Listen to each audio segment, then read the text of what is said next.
آخری بات بتا دیں, پیٹرول تاریخی سطح پہ پہنچ گیا ہے اور آپ کہہ رہے ہیں, ظاہر آپ کی گورنمنٹ کہتی ہے کہ جناب اس کا ایران امریکہ معاملے سے تعلق, لیکن یہ تو خود گورنمنٹ کے لوگ بھی کہتے ہیں کہ جناب وہ جو ٹیکس کلیکشن میں جو گیپ ہے اس کو پورا کرنے کے لیے بھی ہمیں یہ کرنا پڑتا ہے کبھی کبھی, اور آئی ایم ایف سے جو ہے یہ جو ٹیکس کلیکشن میں گیپ پورا کرنے کے لیے اگر پیٹرولیم لیوی بڑھا دی جائے تو رانا صاحب یہ ایک اعتبار سے حکومت کی وہ افراد جو ٹیکس کلیکشن کے ذمہ دار ہیں یا جو بھی حکومت اس اعتبار سے ذمہ دار تو ہے نا, یعنی ایک جو عالمی دباؤ ہے اس کا ایک فیکٹر ہے, لیکن اس وقت صرف عالمی دباؤ کی وجہ سے نہیں پیٹرول مہنگا ہو رہا, تو یہ انہیں بھی حکومت کی ناکامی نہیں ہے؟ نہیں, یہ غلط ہے, یہ غلط پراپیگنڈا کیا جا رہا ہے, اور جو لوگ یہ پراپیگنڈا کرتے ہیں انہیں صرف حکومت کے خلاف جو ہے وہ پوائنٹ سکورنگ کرنی ہوتی ہے, ان کا اپنا ایک یعنی ذاتی اناد اور ایک تنقیدی پہلو وہ نمایاں رکھتے ہیں. دیکھیں معاملہ یہ ہے کہ جب یہ 2025-26 کا بجٹ بنا تو اس بجٹ کو بناتے وقت یعنی پچھلے سال مئی جون میں, تو اس وقت تو کسی کو یہ معلوم نہیں تھا کہ یہ حالات جو ہے وہ درپیش ہوں گے اور یہ انرجی کرائسس ہو جائے گا. اس وقت بجٹ دیکھیں نا, بجٹ جو ہے نا آخر ایک پورا ملک پورا نظام بھی تو چلانا ہے نا. اس وقت اس میں یہ باتیں طے ہو گئیں کہ جی یہ ٹیکس فلاں جگہ سے اتنا ہوگا, فلاں جگہ سے اتنا ہوگا, لیوی اتنی ہوگی, کسٹم اتنا ہوگا, یہ تمام چیزیں جو ہیں. آپ مجھے بتائیں کہ وہ جو طے ہوا تھا اور اس کے مطابق جو پیٹرول پہ لیوی تھی اس کو اس کرائسس میں کم تو کیا گیا ہے لیکن بڑھایا نہیں گیا.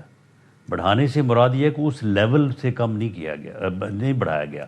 اگر مثال کے طور پہ وہ پہلے 10 روپے تھی, اگر کسی وقت جو ہے وہ 6 روپے کی گئی تو اس کو 8 تو کر دیا گیا ہوگا, لیکن اس کو 12 نہیں کیا گیا. تو یہ جو اس وقت ایگزیکٹ جو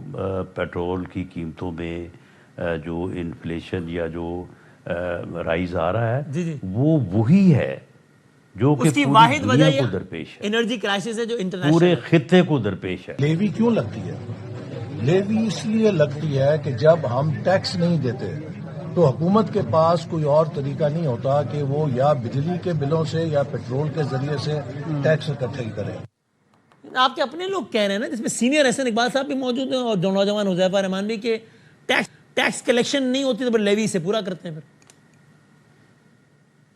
نہیں, دیکھیں ایک چیز تو یہ ہے نا کہ جب ڈائریکٹ ٹیکسز جو ہے وہ اگر کم ہوں گے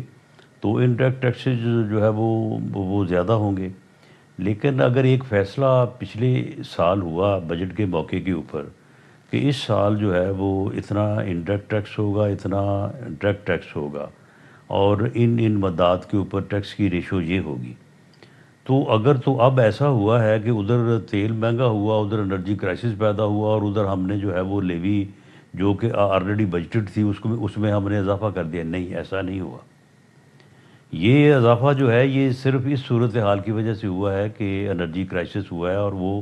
ایران امریکہ جو ہے وہ جنگ کی وجہ سے ہوا ہے. تو جو یہ ہے کہ لیوی پیٹرول کے اوپر کیوں دی جاتی ہے, تو وہ دیکھیں وہ تو ایک معاملہ ہے کہ جب آپ نے ٹیکسز کا ایک ٹارگٹ ہے, اس ٹارگٹ کو اچیو کرنا ہے, تو اس میں ایک پورشن جو ہے وہ آپ کا ڈائریکٹ ٹیکس ہوگا, ایک پورشن انڈائریکٹ ٹیکس ہوگا, ایک پورشن ایگریکلچر ٹیکس ہوگا, ایک پورشن پروفیشنل ٹیکس ہوگا, ایک پورشن جو ہے وہ شاپ کیپرز کا جو ہے وہ ٹیکس ہوگا. اب شاپ کیپر تو اس بات کو نزدیک نہیں آنے دیتے, وہ جب بھی بات ہوتی ہے وہ ہڑتال پہ چلے جاتے ہیں کہ جی ہم نے ٹیکس نہیں دینا. تو یہ ہمارے مسائل ہیں, یہ آج سے نہیں ہیں, یہ سال ہر سال سے ہیں. ان مسائل کو بھی ہر سال درست کرنے کی کوشش کی جاتی رہی ہے. اس گورنمنٹ نے بھی جو ہے وہ اس سال بھی کوشش کی ہے, اس سے پچھلے سال بھی کوشش کی ہے, آئندہ سال بھی جو ہے وہ کوشش کی جائے گی کہ ان مدات میں جن کا میں نے ذکر کیا وہاں سے ٹیکس زیادہ سے زیادہ کلیکٹ ہو, تاکہ یہ جو انڈائریکٹ ٹیکسز ہیں ان کی جو ہے وہ ریشو میں کمی لائی جائے. بہت شکریہ. تو اس کو اس طرح سے پراپاگیٹ کرنا جو ہے وہ درست نہیں ہے.